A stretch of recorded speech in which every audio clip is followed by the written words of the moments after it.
So a really good place to start when you've got a new set of colored pencils or any new medium, as we've done with watercolor and we've played with in our acrylics, is to just kind of familiarize yourself with what these colors can do, what this technique can do, and make yourself a swatch card.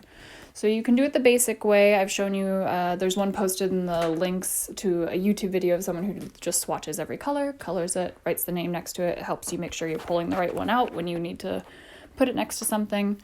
But for me, I only have a basic set of about 50 colored pencils that I use for everything, so it's useful for me to see how they blend.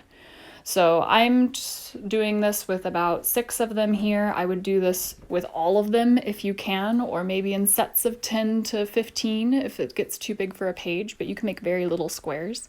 So I've laid it out, and all the way across the top is my 6 colors, and then also all the way across the side. Same 6 colors, same order.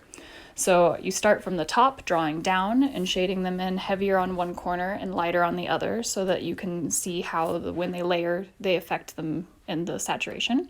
And then you go back across with them all and try to shade them into even little squares. And this shows you every single version of the colors you could get out of this set. So out of these 6 pencils, these are all of the different tints and colors that I could get, at least without mixing, 3 or more colors. So out of just 2 in a row.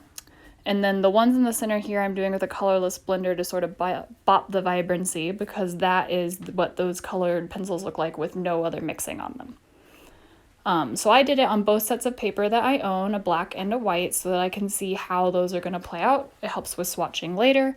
So anytime you've got a research image or something you're working from now, you can sort of hold it up and see how it's going to layer.